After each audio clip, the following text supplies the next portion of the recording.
எல்லாருக்கும் வணக்கம். நம்ம இன்னைக்கு பார்க்க போற ரெசிபி வந்து லட்டு எப்படி செய்யறதுன்னு சொல்லிட்டு பார்க்கலாம். நான் வந்து 1/2 kg கடலை மாவு எடுத்திருக்கேன். இதுல வந்து ஒரு 1/4 டீஸ்பூன் வந்து கலர் ஆட் பண்ணிக்கோங்க. அதுலயே ஒரு 1/2 டீஸ்பூன் வந்து பேக்கிங் சோடா, பேக்கிங் பவுடர் இல்ல பேக்கிங் சோடா ஆட் பண்ணிருக்கேன். இது எல்லாத்தையும் நல்லா மிக்ஸ் பண்ணி விட்டுட்டு தண்ணி ஊற்றி நல்லா ஒரு பஜ்ஜி மாவு அந்த பதத்துக்கு வந்து நல்லா கலந்து விட்டுக்கலாம்.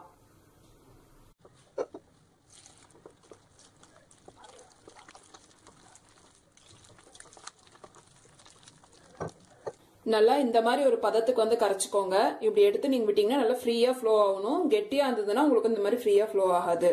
இந்த மாதிரி இருந்ததுனா தான் நமக்கு தேய்க்கும் போது நல்லா இருக்கும். மாவு கெட்டியா இருந்ததுன்னா நமக்கு பூந்தி பாத்தீங்கன்னா ரொம்ப ஹார்டா இருக்கும். அதே மாதிரி ரொம்ப தண்ணியா இருந்ததுன்னா பூந்தி வந்து சீக்கிரமா வந்து சாஃப்ட் ஆயிட்டு கரைஞ்சிரும். அதனால அந்த பதம் மட்டும் கரெக்டா பாத்துக்கோங்க. ரொம்பலாம் இல்ல, நம்ம பஜ்ஜி மாவு பதத்துக்கு ஓரளவுக்கு இருக்கணும். இப்ப வந்து 1/2 kg மாவுக்கு ஒரு 3/4 லிட்டர் தண்ணி அந்த அளவுக்கு அப்ராக்சிமேட்டா பிடிக்கும். நான் அப்ராக்சிமேட்டா சொல்றேன். சுகர் சிரப் வந்து ரெடி பண்ணிக்கலாம். நான் வந்து 1/2 kg மாவுக்கு 1 kg நமக்கு வந்து சுகர் வந்து தேவைப்படும். சுகர் போட்டு தண்ணி பாத்தீங்கன்னா கொஞ்சம் வந்து இந்த சுகர் லெவலுக்கு மேல வந்து கொஞ்சம் இருக்க அளவுக்கு தண்ணி வந்து சேர்த்து எடுத்துக்கணும். ரொம்ப ஜாஸ்தி எடுக்காதீங்க, நமக்கு ஸ்வீட்னஸ் வந்து கம்மியாயிடும். அதனால கொஞ்சமா அந்த சுகர் வந்து முழுகி கொஞ்சம் மேல இருக்க அளவுக்கு வந்து தண்ணி எடுத்துட்டீங்கன்னா உங்களுக்கு சரியா இருக்கும். இது சக்கரை ஃபுல்லா கரைஞ்சி நமக்கு வந்து இது பதம்லாம் ஒன்றும் கிடையாது.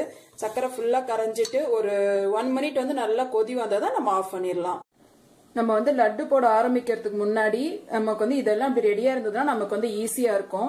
நான் வந்து இந்த கரண்டியில வந்து பூந்தியை வந்து அள்ளி வைப்பேன். அள்ளி வச்சதுக்கு அப்புறம் எண்ணெய் வடியாம இருக்கிறதுக்கு ஒரு பிளேட்ல வச்சிருக்கேன்.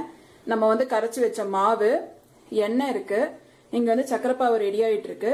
பக்கத்திலேயே வந்து ஒரு எம்டியா ஒரு குண்டா வச்சிருக்கேன். ஏன்னா நம்ம வந்து பூந்தியை தேய்ச்சதும் இதுல இருந்து எடுத்து நம்ம வந்து சக்கரைப்பாவுல போடுவோம். சக்கரைப்பாவுல போட்டுட்டு அது வந்து ஃபுல்லா அதுலயே விட்டுறக்கூடாது.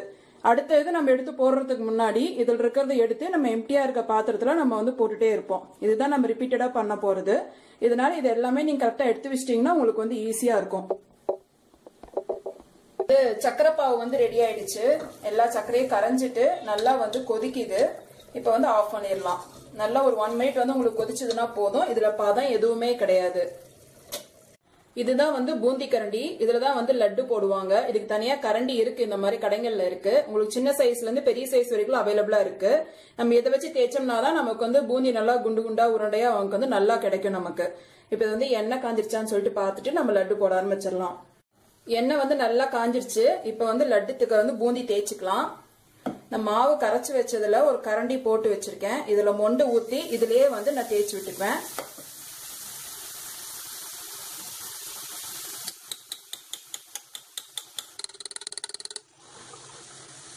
வந்து தேய்ச்சி விட்டாச்சு ஃபர்ஸ்ட் அடசல். பாருங்க பூந்தி பாருங்க எவ்வளவு குண்டு குண்டா நல்லா இருக்கு. இந்த மாதிரி வரும். இது வந்து இந்த நுரைச்சி இருக்கிறது வந்து அடங்கிருச்சுன்னா நமக்கு வந்து மாவு வந்து வெந்துருச்சுன்னு அர்த்தம். நம்ம பூந்தி வந்து வெந்துருச்சுன்னு அர்த்தம். அதுக்கப்புறம் நம்ம இதுல இருந்து எடுத்து நம்ம வந்து சக்கரைப்பாவுல வந்து போட்டுக்கலாம். ரொம்ப தீய விட்டுற வேணாம். இது வந்து இந்த நுரை அடங்கிச்சுன்னா போதும் நமக்கு. எண்ணெய் வந்து உங்களுக்கு 1/2 கிலோ மாவு எடுத்தீங்கன்னா ஒரு 1 லிட்டர் எண்ணெயாவது இல்லைன்னா ஒரு அட்லீஸ்ட் ஒரு 3/4 லிட்டர் எண்ணெயாவது ஊத்திக்கோங்க. அப்பதான் உங்களுக்கு வந்து நல்லா அந்த கரண்டியில தேய்க்கும் போது உங்களுக்கு வந்து கன்வீனியன்டா இருக்கும். இல்லைன்னா பாத்திரம் சைட்ல இது ஃபுல்லா எல்லாத்தையும் கீழே ஊத்திட்டு நமக்கு தேய்க்கும் போது வராது. இப்ப பாருங்க எல்லாமே அடங்கிருச்சு. இப்ப இதை எடுத்துடலாம். இந்த மாதிரி பதம் இருந்தாதான் உங்களுக்கு இந்த மாதிரி நல்லா குண்டு குண்டா நமக்கு வந்து பூந்தி கிடைக்கும்.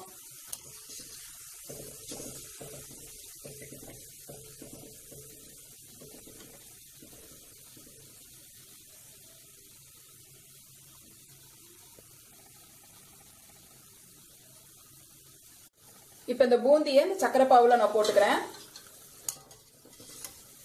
நமக்கு வந்து இதை போட்டிருக்கிறது குக் ஆகிறதுக்கு முன்னாடி நம்ம இங்க எடுத்து வச்சிருக்கோம் இல்லைங்களா, இந்த இதை வந்து நம்ம சக்கரைப்பாகுல இருந்து ஃபில்டர் பண்ணி நம்மளோட எம்டி இதுல வந்து போட்டுடலாம். ரொம்ப நேரம் ஊறணும்னு அவசியமே கிடையாது. இப்ப இதுவே பாருங்க நல்லா ஊறி இருக்கு.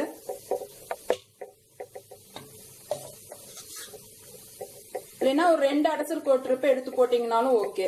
நீங்க வந்து ஒவ்வொரு இதுக்கும் எடுத்து போட முடியலன்னா ஒரு 2 தடவை நீங்க வந்து தேய்ச்சிட்டு சக்கரைப்பாவுல போட்டுட்டு அதுக்கப்புறம் எடுத்து போட்டுருங்க.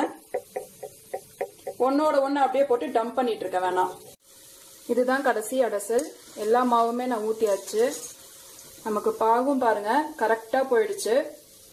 நமக்கு 1/2 கிலோ மாவுக்கு வந்து 1 கிலோ சர்க்கரையில பாகு வச்சிருந்தோம். நமக்கு வந்து சரியா இருக்கு. உங்களுக்கு வந்து கொஞ்சம் மீதியானா அதை பத்தி ஒன்றும் பிரச்சனை இல்லை. இது எல்லாமே நான் ஃபினிஷ் பண்ணிட்டு எடுத்து இங்க வச்சிருக்கேன். இப்போ வந்து முந்திரி திராட்சை வந்து வறுத்து போட்டுக்கலாம். நான் வந்து நெய் எடுத்திருக்கேன். நெய் வந்து உங்களுக்கு நல்ல நெய் பிடிக்கும் அப்படின்னா தாராளமா நீங்க 3-4 ஸ்பூன் கூட எடுத்துக்கலாம். இல்லை எனக்கு நெய் ஃபிளேவர் வந்து கம்மியா இருந்தா போதும் அப்படின்னா ஒரு 1 டேபிள் ஸ்பூனாவது மினிமம் எடுங்க. அப்பதான் உங்களுக்கு வந்து எல்லாம் வந்து வறுத்து எடுக்கிறதுக்கு கன்வீனியன்ட்டா இருக்கும். முந்திரியும் திராட்சையும் வந்து நல்லா வறுத்தாச்சு. திராட்சை வந்து இதில் ஆட் பண்ணிடலாம்.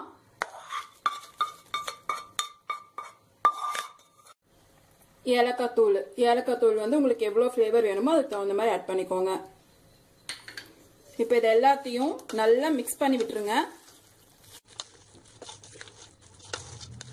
இது வந்து நல்லா மிக்ஸ் பண்ணிட்டு ஒரு 10 மினிட்ஸ் அப்படியே விட்டுருங்க.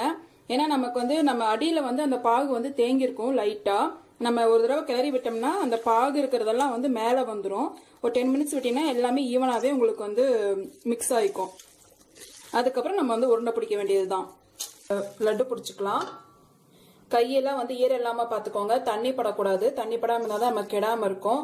நம்ம வந்து ஃப்ரெஷ்ஷா நம்ம வீட்டுல வந்து நம்ம செய்யறதுனால ஃப்ரெஷ்ஷான எண்ணெய் யூஸ் பண்றதுனால இது நீங்க வந்து 15 டேஸ் வரைக்கும் தாராளமா வச்சிருக்கலாம். வெளியிலே வச்சிருக்கலாம். ஒண்ணுமே ஆகாது, கெட்டு போகாது. நீங்க வந்து வேணுங்கிற அளவுக்கு மட்டும் வெளியில வச்சுட்டு ஒரு பாக்ஸ்ல போட்டு ஃப்ரிட்ஜ்ல வச்சிட்டீங்கன்னா நீங்க வந்து 25 டேஸ் கிட்ட கூட வச்சுக்கலாம். எதுவுமே ஆகாது. ரொம்ப நல்லா இருக்கும். டேஸ்டும் அதே மாதிரி இருக்கும்.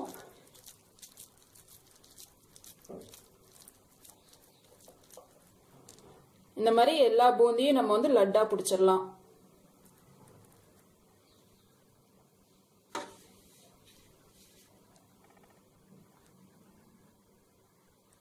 நான் லட்டு எல்லாத்தையும் உருண்டை பிடிச்சிட்டேன். பாருங்க எல்லாமே உருண்டை பிடிச்சி வச்சிருக்கேன். நமக்கு வந்து ஒரு 1/2 கிலோ மாவுக்கு வந்து உங்களுக்கு வந்து ஒரு 50 to 60 லட்டு வரும். நார்மலா மீடியம் சைஸ்ல பிடிச்சிங்கன்னா. சின்ன சைஸா இருந்ததுன்னா உங்களுக்கு அதை விட இன்னும் ஜாஸ்தியாவே கிடைக்கும். உங்களுக்கு இந்த ரெசிபி பிடிச்சிருந்ததுன்னா நம்மளோட நலபாகம் சேனலுக்கு சப்ஸ்கிரைப் பண்ணுங்க. தேங்க்ஸ் ஃபார் வாட்சிங்.